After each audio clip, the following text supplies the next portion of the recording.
Hi everyone, this is Sarah from the Dice Knights table with another Relic Knights video. This time I'll be talking about the force known as Esper, the Cyphers made from it, and the knights they bond to. First, we will talk about Esper. Esper is the universe's primal energy. It is everywhere and infuses everything. Esper is believed to be intrinsically linked to sentience, though we are not sure how. This theory has only become stronger in the past 10 years since M8, a maintenance robot, received a cipher directly before gaining sentience and transmitting that sentience to all other network-connected machines, thus awakening the Chi as a species, and also the fact that some of these Chi can manipulate Esper. Most species are able to harness Esper in some way, whether it is through technology, meditation, mysticism, or even instinct. Esper is not commonly used in its pure form. It is far more common for only one of the 6 facets to be used at any one time. These facets also have a specific colour they appear as, making them easily recognisable. The 6 facets are Creation, which has a green colour, Law, being blue, Corruption, which is purple, Entropy, which shows as red, Chaos, which is orange, and Essence, which appears as yellow.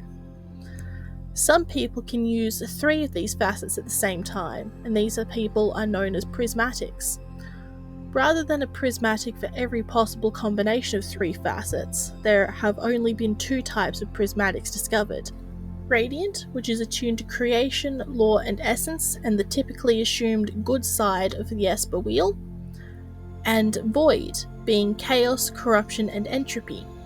These 3 are more associated with the bad guys of the galaxy. This stereotyping is partially because prismatically aligned people do have certain personality traits that are influenced by this alignment. While Esper is a potent source of power, most species and societies never learn to use its full potential, instead being limited by the terms they create and the technology they build. For these societies, direct use of Esper, and thus use of its full potential, is limited by those typically outcast from society for their natural aptitude. These people are labelled as psychics, mystics, alchemists, wizards, and witches. In a few rare cases, Esper is seen as a divine miracle and has a religion formed around it. The Doctrine is one of these cases, and can be credited with most, if not all, of the breakthroughs regarding Esper. The Doctrine has allowed the rest of the universe to master Esper as simply another form of energy, to be used the same as electricity or even nuclear fusion. Next we will talk about Cyphers. Cyphers are beings of pure Esper. Many people would go so far as to call them avatars of Esper, and this classification is apt as each cipher is composed of only one of the 6 types of Esper. They are living beings, even if some few of them do appear to have mechanical forms, as they are Esper given life and sentience. These ciphers are intelligent and possess unique personalities that typically complement the knight they choose to bind themselves to, and it is this very binding that creates a knight. Contrary to the belief of many, ciphers are not slaves, or pets, or even constructs of their knight's psyche. This last point can be easily disproved by the multiple Chi that have ciphers. As a robot species, they do not have a psyche to construct a cipher from in this fashion, particularly as the first Chi to gain a cipher did so before the Chi were even sentient. So far, no one has found a pattern in the appearance of ciphers. No characteristic has been found that makes a cipher more or less likely to appear to a person. The only apparent link between the knights is the cipher itself.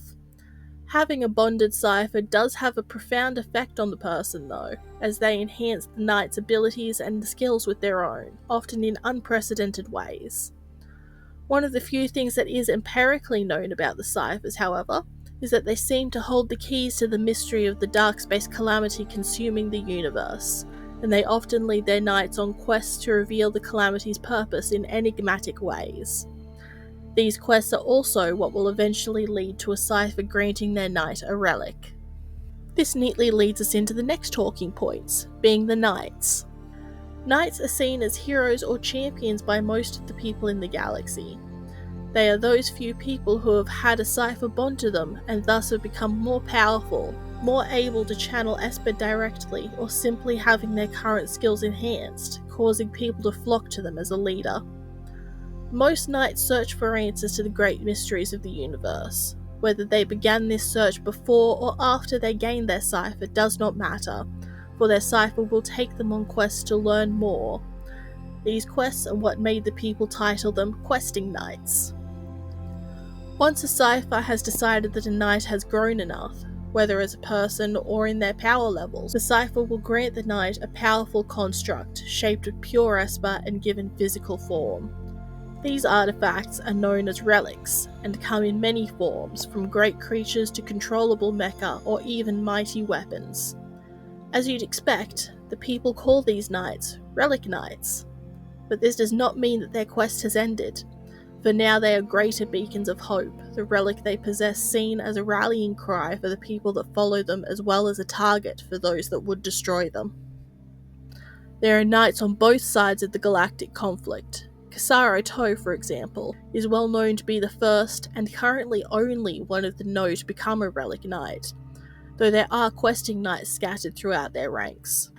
The Black Diamond Corps, Star Nebula Corsairs, and even the Void Forces also have multiple questing knights among them, and at least one Relic Knight is present in each faction's ranks.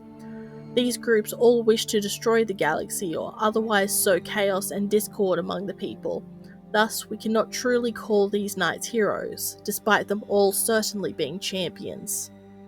The knights not actively trying to destroy the galaxy have a loose pact to assist each other when the forces they face are too great for just themselves and the people gathered behind them.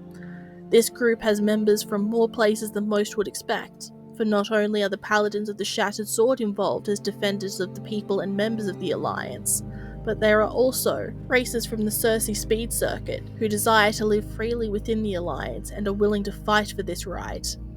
Codifiers from the Doctrine, who, while they may have left the Alliance, still wish to help the galaxy.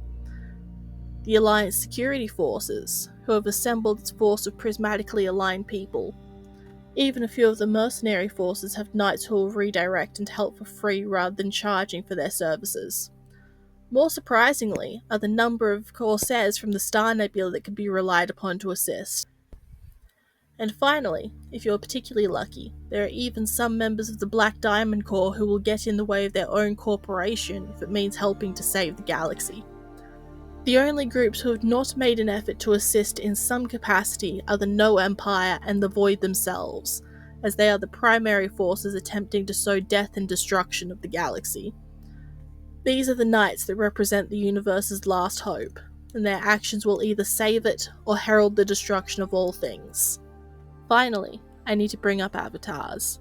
Currently, they are only rumours, and as such, precious little is known about them, though we do believe there to only be two, one avatar of the Radiant Affinities and one of the Void Affinities.